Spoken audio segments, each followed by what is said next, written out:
Ça me fait très plaisir d'être avec vous ce matin. Et donc j'ai pu faire aussi rapidement me présenter. Donc je m'appelle Elio, je suis venu on est venu en famille, donc mon épouse Annie, deux de nos enfants, Abigail et Elena, et puis notre plus grand, Timéo, est resté à la maison souffrant ce matin. Sinon je suis pasteur à l'église de Franconville, qui est aussi membre de l'AEI.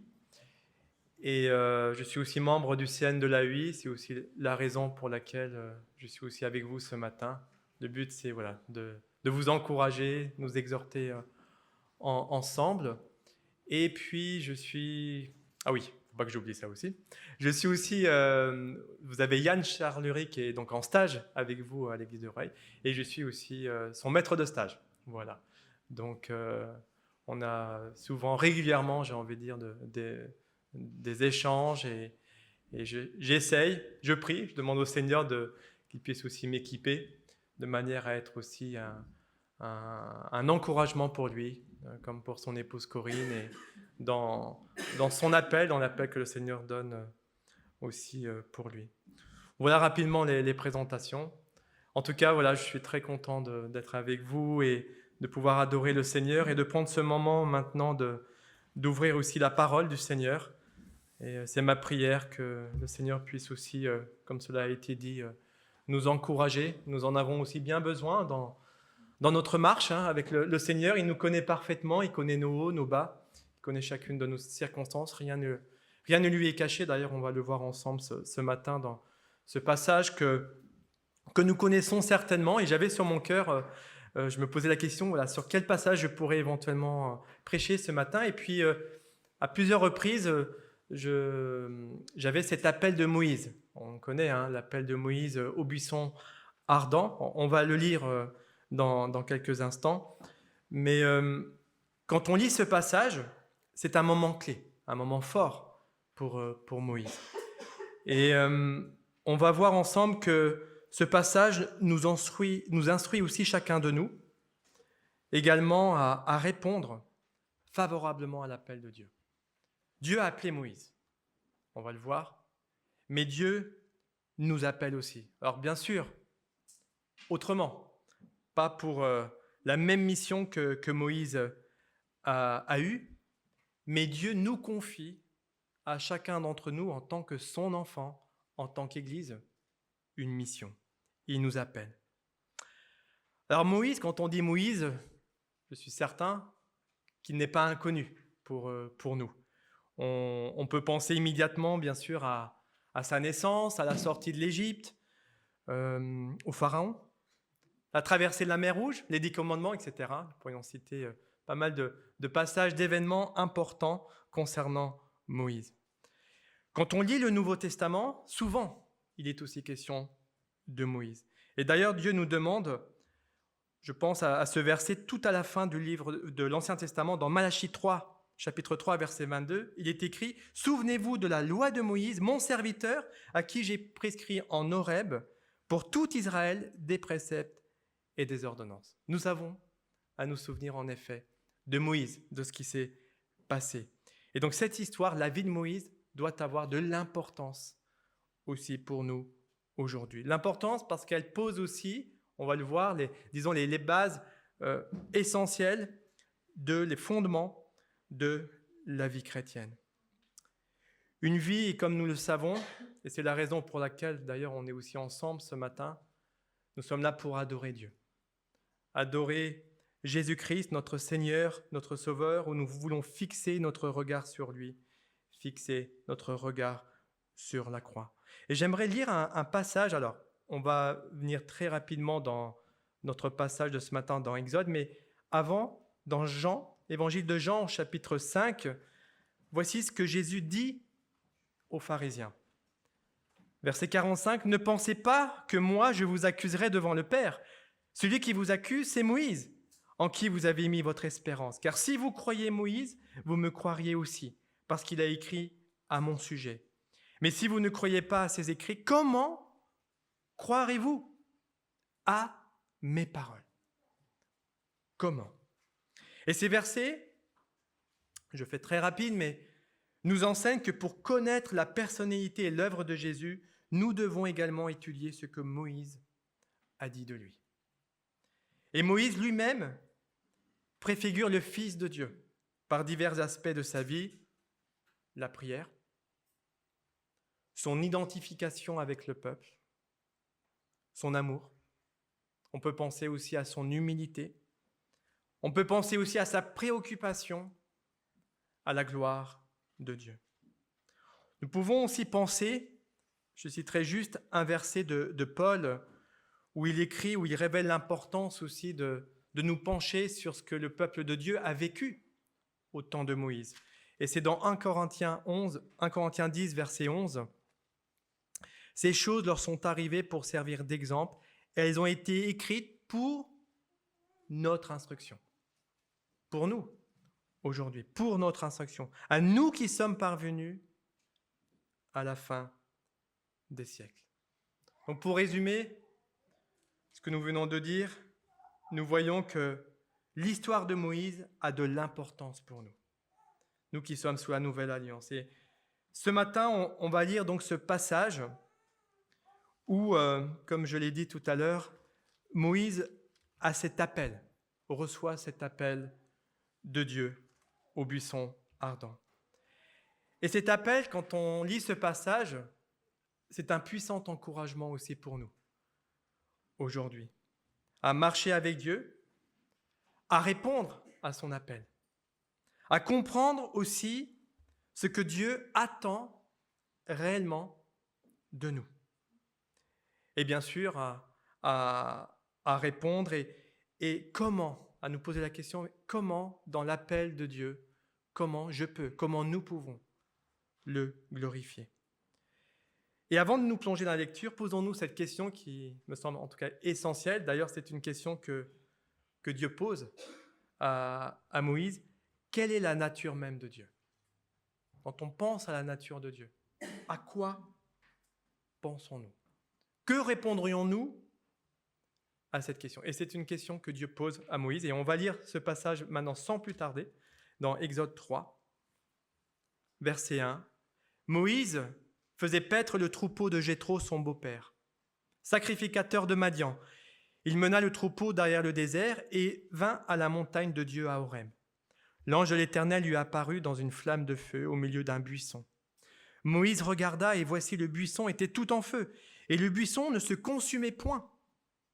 Moïse dit, « Je veux me détourner pour voir quelle est cette grande vision et pourquoi le buisson ne se consume point. » L'Éternel vit qu'il se détournait pour voir, et Dieu l'appela du milieu du buisson et dit, « Moïse, Moïse !» Et il répondit, « Me voici. » Dieu dit, « N'approche pas d'ici. Ôte tes souliers de tes pieds, car le lieu sur lequel tu te tiens est une terre sainte. » Et il ajouta, « Je suis le Dieu de ton père, le Dieu d'Abraham, le Dieu d'Isaac et le Dieu de Jacob. » Moïse se cacha le visage, car il craignait de regarder Dieu. L'Éternel dit, « J'ai vu la souffrance de mon peuple qui est en Égypte, et j'ai entendu les cris que lui font pousser ses oppresseurs, car je connais ses douleurs. Je suis descendu pour le délivrer de la main des Égyptiens, et pour le faire monter de ce pays dans un bon et vaste pays, dans un pays où coule le lait et le miel, dans les lieux qu'habitent les Cananéens, les Héthiens, les Amoréens, les Phéréziens, les Éviens et les Jébusiens. Voici les cris d'Israël sont venus jusqu'à moi, et j'ai vu l'oppression que leur font souffrir les Égyptiens. Maintenant va, je t'enverrai auprès de Pharaon, et tu feras sortir d'Égypte mon peuple, les enfants d'Israël. » Moïse dit à Dieu, « Qui suis-je pour aller vers Pharaon et pour faire sortir d'Égypte les enfants d'Israël ?» Dieu dit, « Je serai avec toi. Et ceci sera pour toi le signe que c'est moi qui t'envoie. Quand tu auras fait sortir d'Égypte le peuple, vous servirez Dieu sur cette montagne. » Et je vais terminer la lecture avec ce verset 13. Moïse dit à Dieu, « J'irai donc vers les enfants d'Israël et je leur dirai, le Dieu de vos pères m'envoie vers vous. Mais s'ils me demandent, quel est son nom ? Que leur répondrai-je ? Quel est son nom ? Et voilà une belle rencontre, quand on lit ce passage, belle rencontre que Moïse a eue et dont nous voyons qu'il est confronté à la sainteté comme à la puissance de Dieu. Sainteté, puissance de Dieu. Moïse, on le voit tout au début de ce chapitre, gardait, disons, tranquillement le troupeau de son beau-père Jéthro dans le désert, près de la montagne d'Horeb, appelée aussi le mont Sinaï. Et nous voyons, dans cette occupation, Dieu parle à Moïse. Alors, il nous est difficile de dater avec exactitude ce moment de rencontre. Alors, je fais très, très, très court, mais certains parlent d'une chronologie longue situant l'Exode que vivra le peuple de Dieu vers 1440 avant Jésus-Christ. D'autres parlent d'une chronologie courte qui va fixer l'Exode vers 1280 avant Jésus-Christ. Mais en tout cas, cela nous permet quand même, avec ces dates, de nous situer approximativement dans le temps. Ce qui est davantage certain, c'est que Moïse, près de ce buisson ardent, a environ 80 ans. Un bel âge, pour aujourd'hui, on dirait, voilà, un bel âge. 80 ans. On peut même voir, là aussi je vais faire très rapide, mais il me semble que c'est quand même, dans ce qu'on va voir ensemble ce matin, important de le visualiser, parce qu'en parallèle, on peut voir la manière dont Dieu aussi agit dans nos vies. Mais on peut voir, quand on regarde l'ensemble de la vie de Moïse, 3 grandes étapes dans sa vie. Une première étape qui concerne les 40 premières années de sa vie, où on voit que Moïse est consacré, comme on le sait, il est né en Égypte, il se voit être consacré à une éducation aristocratique, il est élevé à la cour égyptienne, et il va faire des études de droit, de diplomatie et de littérature. Alors, je m'arrête là, je passe très très vite, mais de là va suivre 40 années où Moïse va faire une sorte de stage pratique dans le désert. Alors heureusement qu'aujourd'hui, les stages, quand on parle de stage pastoral, comme Yann, c'est 1 an. Là, c'est 40 ans. Mais j'ai envie de dire aussi que même quand on est même dans le ministère, oui, il y a cette question de stage, mais on est toujours aussi en stage avec le Seigneur. On est toujours aussi en formation. Bon, je fais une petite parenthèse. Mais ce temps pour Moïse est un temps qui est long, mais où Moïse va apprendre à accepter que Dieu est celui qui se charge de la délivrance, et pas lui. Dieu, certes, va l'utiliser, mais c'est Dieu qui s'en occupe, c'est Dieu qui se charge. Moïse va apprendre aussi à renoncer à l'orgueil. Un temps de préparation que Dieu opère et dont le terme de ces 40 années, c'est ce que nous avons lu, cet appel au buisson ardent. Et puis ensuite, les 40 dernières années de la vie de Moïse vont être justement le fruit de cette révélation personnelle que Moïse a reçue de Dieu, et on connaît tout ce qui s'ensuit, toute l'histoire dans le désert et même après la suite, à la mort de Moïse, le successeur Josué. Donc voilà un aperçu très rapide de l'ensemble de la vie de Moïse. Mais on va revenir à notre passage. Ce buisson ardent qui brûle, sans être consommé par les flammes, conduit Moïse à s'interroger. On l'a lu au verset 3, et il y a de quoi, imaginons que nous étions à sa place. On se poserait des questions. Et puis on a ce dialogue qu'entame Dieu, le souverain, avec son serviteur, et donc, comme nous l'avons déjà dit, Moïse a cet appel.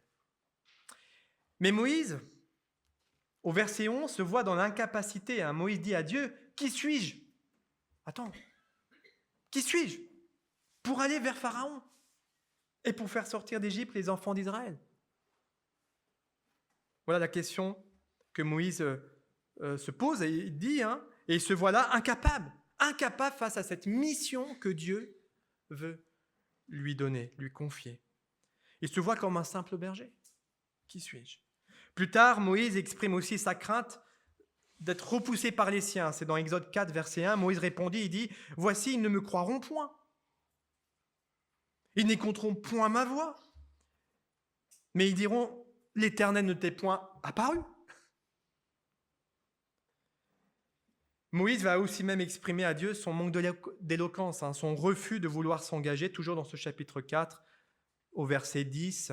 Moïse dit à l'Éternel, « Ah Seigneur, je ne suis pas un homme qui ait la parole facile, et ce n'est ni d'hier et ni d'avant-hier. » Tu me connais, Seigneur, voilà en gros ce qu'il dit. « Ni même depuis que tu parles à ton serviteur, car j'ai la bouche et la langue embarrassées. » Et puis un peu plus loin, c'est au verset 13, Moïse dit « Ah Seigneur, envoie qui tu voudras envoyer. » En gros, il est en train de dire « Bon, envoie qui tu veux, mais pas moi. Envoie quelqu'un d'autre. » Mais Dieu, face à, disons, ces arguments, il révèle quand même son plan déjà à Moïse. Et Dieu l'appelle. « Je t'ai choisi. » Alors, quand on pense à nous, notre appel, comme on le disait tout à l'heure, le Seigneur nous appelle aussi, autrement. Mais notre appel est certes différent aujourd'hui, mais Dieu nous a choisis. Il nous a déjà choisis pour le suivre, pour que nous puissions l'écouter et pour que nous puissions accomplir un beau projet dans lequel nous devons y entrer, ensemble. Un beau projet. Un appel dont il nous faut laisser notre Dieu agir entièrement dans nos cœurs. Lui, et on peut penser bien sûr à de nombreux versets que la parole nous enseigne, lui qui nous transforme. Et c'est beau simplement de voir la manière dont Dieu change nos vies, change nos cœurs. Lui qui nous transforme et dont il se sert aussi de chacune de nos circonstances, qu'elles soient bonnes et qu'elles soient aussi moins bonnes, pour nous y préparer. Dieu nous forge, Dieu nous nourrit aussi par sa parole. On l'a chanté tout à l'heure. Par sa parole. Il nous apprend par son école des choses même que nous n'aurions pas apprises autrement. Dieu veut se servir des souffrances. Dieu veut se servir de notre incapacité, de nos faiblesses pour nous parfaire. Et c'est beau. Pour nous perfectionner, pour nous faire entrer dans son plan. Notre temps de préparation à travers nos circonstances, son appel, seront la base, et combien cela est important. La base d'un service béni pour Dieu comme auprès des autres. La base. Et dans nos occupations, comme pour Moïse, Moïse était occupé à garder le troupeau. Dans nos occupations, Dieu aussi s'approche de nous. Il veut s'approcher de nous. Et il nous confronte aussi à sa sainteté, à sa puissance, à son appel. Dieu veut que nous puissions comprendre dans son appel, sa nature. Ce que son nom représente. Qui il est réellement pour nous. Et Moïse en était en quelque sorte, disons, il avait bien sûr beaucoup appris avec Dieu. Mais il pose la question au verset 13, on l'a lu tout à l'heure. Quel est son nom? Que répondrions-nous? Et ce que je vous propose ensemble ce matin de voir à travers ce dialogue entre Dieu et Moïse, justement 9 éléments, rapidement, mais 9 éléments qui caractérisent justement ce nom. La nature de Dieu et qui sont nécessaires pour nous de comprendre, de vivre et qui vont être la base d'un service béni pour Dieu. Que ce soit en Église, oui, le Seigneur nous demande de le servir en Église, mais que ce soit aussi en dehors de l'Église, mais aussi dans nos maisons, partout où le Seigneur nous place. Des éléments qui nous encouragent, et nous en avons tous bien besoin, de persévérer dans notre foi, de persévérer dans notre amour pour Dieu, et à ne pas nous laisser, ce qui n'est pas toujours évident, et on le sait tous, le combat dans lequel nous sommes, pas toujours facile, mais on peut facilement être distrait, confus, dans le brouillard, l'agitation, la zizanie, et c'est ce que Satan aime faire, l'ennemi de nos âmes. Lui qui veut nous rendre infidèles à la mission que Dieu nous confie, voire même nous empêcher dans la mission que Dieu nous donne. Même à nous y engager, même de nous dire un peu, pour revenir à ce qu'on a lu tout à l'heure concernant Moïse, de dire à Dieu, mais je suis incapable. Dire, oui, c'est bien d'envoyer quelqu'un, mais pas moi, quelqu'un d'autre. Donc, voyons juste ces 9 éléments, la nature de Dieu, et qui nous encourage, qui doit nous encourager à nous maintenir avec fidélité dans la mission que Dieu nous donne, toujours bien sûr, et je pense à cette prière de Jésus, lorsqu'il encourage ses disciples, et qui est un bel encouragement pour nous, veillez et priez. que nous puissions être toujours dans cette vigilance et dans la prière. Et une des premières choses, premier élément, eh bien nous avons un Dieu qui parle. On l'a lu, versets 4 à 7. Dieu parla à Moïse. Alors ça peut nous paraître, disons, tout bête, mais Dieu nous parle. Il nous parle par sa parole. Le psaume 50, verset 3 dit, Dieu ne reste pas en silence. Il n'est pas un Dieu silencieux. Ce qui nous amène à voir que nous devons adopter, dans le fait que Dieu nous parle, cette attitude d'humilité, cette attitude d'écoute, cette attitude de confiance. Cela me fait penser à Samuel. Vous connaissez certainement cette histoire où il dit à Dieu, « Parle, Éternel, car ton serviteur écoute. » Parle. Une attitude qui est pour nous d'entrer en contact avec Dieu, d'être dans cette relation tellement importante pour nous. Lui qui est notre rocher, lui qui écoute notre voix. Est-ce que nous le croyons? Lui qui entend nos supplications, lui qui nous parle. Il nous parle par sa parole, il nous parle par nos circonstances.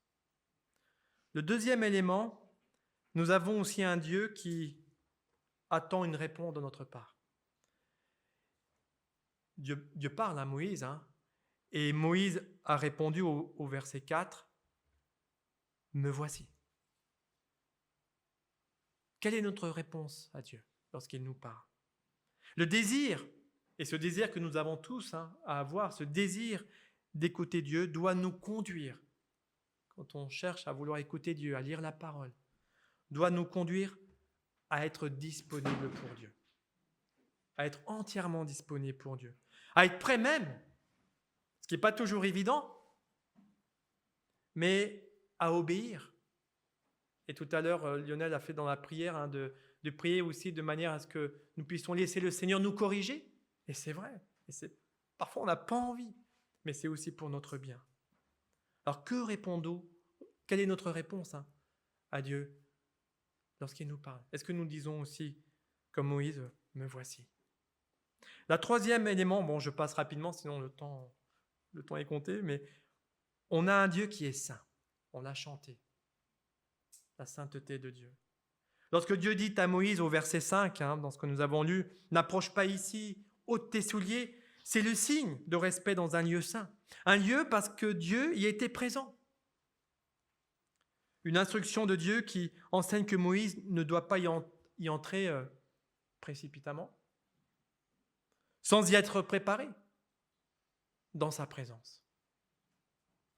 Cette flamme de feu aussi, au verset 2, est symbole de la sainteté de Dieu.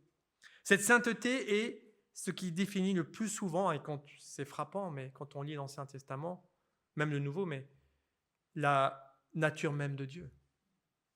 Dans Lévitique 11, je vais simplement lire ce verset, dans Lévitique 11, verset 45, il est écrit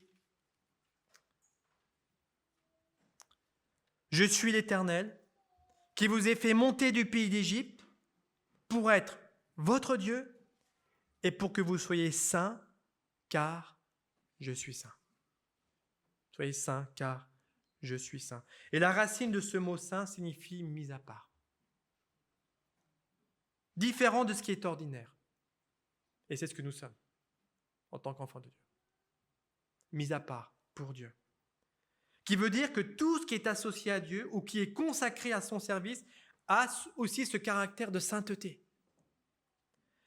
Nous avons, nous aussi, à être saints.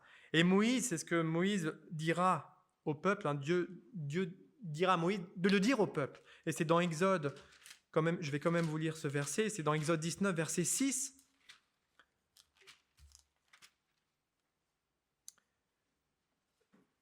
Vous serez pour moi un royaume de sacrificateurs et une nation sainte. Voilà les paroles que tu diras aux enfants d'Israël. Voilà les paroles que tu diras. La sainteté de Dieu, pour terminer sur ce point, doit aujourd'hui encore se refléter dans le lieu où Dieu manifeste sa présence. Et où Dieu manifeste sa présence? Déjà dans nos cœurs, n'est-ce pas? Dans nos vies. dans notre corps, dans l'Église. Et j'aimerais juste lire sans commenter ces versets. Ça mériterait, mais ça serait trop long. Mais quand même lire ces versets, je pensais à 2 versets de Paul. C'est dans Romains 6, par exemple. Romains 6, 22. Un bel encouragement pour nous. Maintenant, étant affranchis du péché et devenus esclaves de Dieu, ce que nous sommes au moment de notre conversion à Christ, ce verset dit, vous avez pour fruit la sainteté et pour fin la vie éternelle. Fruit, la sainteté, fin, vie éternelle. Éphésiens 1 aussi. Alors, l'épître aux Éphésiens, combien cette épître est belle. Et dès le début, Paul dit ceci.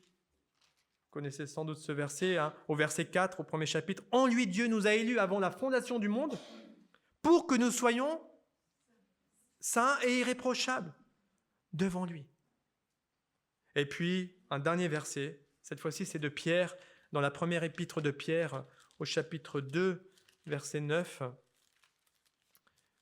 qui dit ceci. Alors, là, je suis dans 2 Pierre. 1 Pierre 2, verset 9. Vous, au contraire, vous êtes une race élue, un sacerdoce royal, une nation sainte, un peuple acquis, afin que vous annonciez les vertus de celui qui vous a appelé des ténèbres à son admirable lumière. On a là aussi l'appel que Dieu nous donne. Et combien la sainteté de Dieu est importante à manifester dans nos vies. Alors j'avance. Le 4e élément de notre passage dans Exode 3, nous avons aussi un Dieu personnel. Au verset 6, Dieu voit les personnes individuellement. Il est question ici, il voit Abraham, il est question d'Isaac, Jacob, Moïse, son peuple. Dieu nous voit aussi. Il est notre Père céleste. Il nous appelle par notre prénom. Cela me fait penser à ce qui est dit dans l'évangile de Jean, chapitre 10, verset 14, et qui est un encouragement pour nous. « Je connais mes brebis et elles me connaissent, comme le Père me connaît et comme je connais le Père, et je donne ma vie pour mes brebis. » Dieu a donné sa vie pour nous sauver. Dieu veut se faire connaître à nous.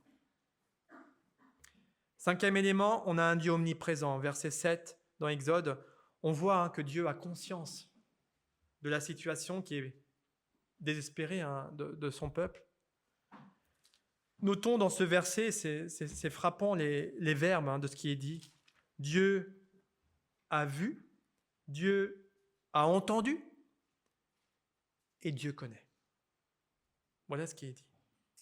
Et on voit que Dieu s'implique. Il s'implique personnellement dans l'histoire de son peuple. Lui qui les avait aussi envoyés en Égypte. Dieu connaît aussi chacune de nos situations parfaitement. Rien ne lui est caché. Il est omniprésent. Et Dieu veut s'impliquer aussi dans nos vies. Dieu veut aussi nous conduire. Dieu nous voit, Dieu entend et Dieu connaît. Dieu n'est pas, on le sait, mais il n'est pas un Dieu lointain. Non, il est un Dieu près de nous. 6e élément, on a un Dieu aussi qui intervient. Verset 8. Je peux quand même relire ce verset rapidement, mais verset 8. « Je suis descendu pour le délivrer de la main d'Égyptiens et pour le faire monter de ce pays dans un bon et vaste pays. » Dieu va intervenir. Dieu intervient aussi dans nos vies personnelles pour nous délivrer du mal. On disait tout à l'heure, il nous change, il nous transforme. Oui, il nous change. Il veut nous conduire dans ce qu'il a pour nous. Et nous avons à nous rappeler que ses promesses sont certaines et nous devons le croire. Nous avons aussi un Dieu bon. Et ce verset 8 nous l'enseigne aussi que Dieu veut donner un bon pays à ses enfants. Un bon pays. Dieu nous fait grâce. Dieu, il nous donne. Je pense juste pour citer un verset dans Jacques chapitre 1 verset 17. « Toute grâce excellente et tout don parfait descendent du Père des Lumières. » Tout vient de Dieu. Et puis nous avons un Dieu qui ordonne aussi des missions et envoie, au verset 10, on l'a lu.